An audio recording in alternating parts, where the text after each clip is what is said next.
There are moments that don't begin with noise. They begin with stillness, the kind that makes every breath feel heavier, sharper, truer.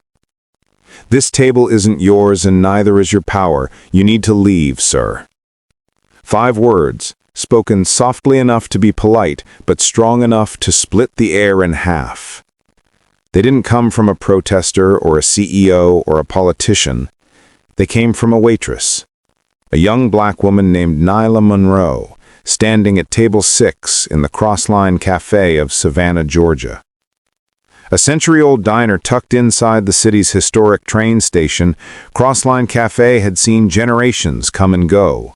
Railroad workers, traveling families, soldiers returning home. The kind of place that carried the smell of coffee and memory in equal measure. But that night everything changed. Across from Nyla sat Silas Mercer, billionaire founder of Rhombus Labs, a man who built an empire on efficiency and ego, a man who had never been told no by anyone who valued their paycheck. When Nyla spoke, the diner froze. Forks hung mid-air. Conversation stalled mid-sentence. Even the hum of the ceiling fan seemed to pause, waiting to see what would happen next. Silas blinked, not in confusion, but in disbelief. "Excuse me?" he said, his tone polished, practiced, and dismissive. But Nyla didn't flinch. "This table's reserved," she replied, her voice steady, her eyes unmoved. Phones tilted, cameras rolled. Somewhere near the window a man whispered, "Lord, this ain't just about a seat." And it wasn't. Because that booth, number 6, wasn't just a table. It was a memory. It was a promise. It was a piece of her family's story written into the wood and leather of that corner seat. Most people saw a cafe. Nyla saw her lineage.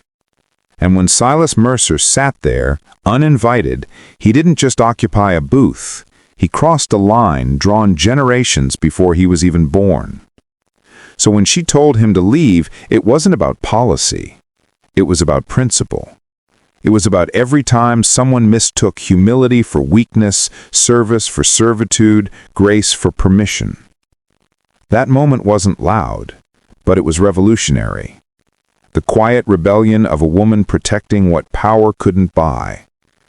And what happened next would turn a small Savannah diner into the stage for a reckoning the whole world would watch. Nyla Monroe wasn't just another waitress in a white apron. She grew up 5 blocks away on Martin Street, in a house that smelled like cornbread, motor oil, and gospel on Sundays. Her parents, Delilah and Ray Monroe, worked the rails and the hospital, 2 callings that kept the city running but rarely paid what they were worth. When an accident took both of them before Nyla turned 13, the world went dim. Her Aunt Cecily, a retired school teacher, took her in and filled the silence with books, lessons, and the one phrase Nyla never forgot. Dignity is the one thing they can't repossess. Nyla carried that line the way some people carry prayer beads. She was brilliant, valedictorian, scholarship offers, dreams stretching farther than Savannah's skyline, but college money never came through. So she did what her mother once did. She tied her apron, pinned up her curls, and stepped behind the counter of Crossline Café. It wasn't just a job. It was inheritance. Every Thursday, booth 6 stayed untouched. The same booth where her parents first met, where her mother told her parents she was pregnant, where a promise was written in grease pencil on a napkin. "I'll build you a life worth the waiting." That napkin still hung behind the counter, framed and faded, the handwriting nearly gone, but the meaning still loud. For Nyla, booth 6 was sacred ground. Every time she polished the wood or straightened the salt shakers, she felt her parents' presence sitting across from her, laughing, dreaming, believing. So when Silas Mercer walked in that evening talking about market share and digital pipelines, Nyla noticed their shoes first. Spotless leather stepping on old tile that had survived generations. Then came the words that would start everything. Soft, careless, and soaked in entitlement. This place smells like history and poverty." He said it like a joke, but it landed like an insult. Nyla froze mid-stride, the tray heavy in her hands. That smell, he mocked, was the same one she had grown up in. The mix of grease, coffee, and effort. The scent of people who worked double shifts and still left a tip. He didn't smell poverty. He smelled pride and mistook it for something beneath him. From the corner, old Mr. Grady, an 82-year-old veteran, folded his newspaper and said softly, "Some chairs remember." Nyla looked at him and he nodded once. A quiet pact was made in that instant, between history and the present, between every ancestor who had been told to step aside and a young woman who finally decided she wouldn't. That was the real beginning of the story. Not the confrontation, not the video. The moment Nyla realized that if she didn't protect her family's story, no one else would. The cafe had gone quiet, the kind of quiet that feels alive, a silence that listens, that waits. Booth 6 sat in the center of it all, glowing under the amber light. Around it the chatter faded, replaced by the low hum of anticipation. Nyla wasn't rushing. She moved like a tide, steady, deliberate, unstoppable. No tray in her hands this time, no coffee pot to hide behind, just her clipboard, worn smooth from years of work. And the truth. At Booth 6, Silas Mercer and his investors were already settled. The air around them smelled like money, the metallic scent of power, cologne, and confidence. Acronyms filled the space like static: IPO, equity, expansion, profit. But when Nyla reached the edge of the table, all that noise stopped.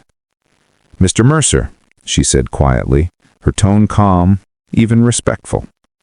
"I'm going to need you to move to another table." He didn't look up at first. The billionaire's thumb hovered over his phone screen, scrolling through an email that suddenly didn't matter. When he finally raised his head, his eyes carried the faint amusement of a man too used to winning. "Excuse me?" Nyla didn't flinch. "This booth's reserved," she said, her finger tracing the letters. "Every Thursday, every week." Silas frowned. "I made a reservation through your app." "You did," she said, "for table 4. You moved yourself here. I allowed it for a while. I won't anymore." The investors shifted, uncomfortable.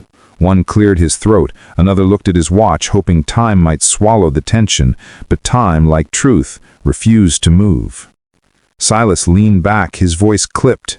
"There are empty booths everywhere. This is ridiculous." Nyla inhaled slowly, her eyes soft but steady. "It might be ridiculous to you, sir, but this table has hosted my family's Thursday dinners for 22 years. It's where my father proposed to my mother. It's where we celebrated every milestone we ever earned. And next Thursday—" her voice caught for half a second, then steadied again. "Next Thursday, it's where we'll gather after her funeral." Silence. Not just in the room, in the world that existed beyond it. Even the ceiling fan seemed to pause, as if to listen. That wasn't defiance. That was devotion. And there isn't a power in this world that knows what to do with devotion when it stands its ground. Nyla lowered the clipboard. "So yes," she said softly, "there are other tables for you, not for us." Every word landed like a prayer and a boundary at once. Across the cafe, Frank Rivers, the owner, wiped his hands on his apron and stepped forward. He'd been watching from behind the counter, his face calm but firm. "He's right," he said, his voice a gravel road mix of age and conviction. "That table's reserved. Always has been, always will be." He turned to Silas. "You can buy a building, sir, but not a story. And this one was written before you ever walked in." Phones were filming now. Faces were still. The room had become a jury, and every camera lens was a witness. Silas looked around. Every eye told him the same thing. It wasn't his table anymore. Maybe it never was. He rose slow and stiff, adjusting his blazer like armor that suddenly didn't fit. He didn't storm out, he just stepped back, the echo of his movement heavier than any argument he could have made. No applause, no noise, just respect. Booth 6 had been defended, not with anger, but with grace. And for the first time in years, that corner of the diner felt whole again. When Silas Mercer finally stepped away from Booth 6, the sound that followed wasn't outrage, it was breath. The collective exhale of a room that had been holding its voice hostage. He didn't walk far, just to the wall near the back of the cafe, the one lined with photographs, frames of black and white, history captured in stillness. Railroad workers, nurses, families, faces full of pride and wear.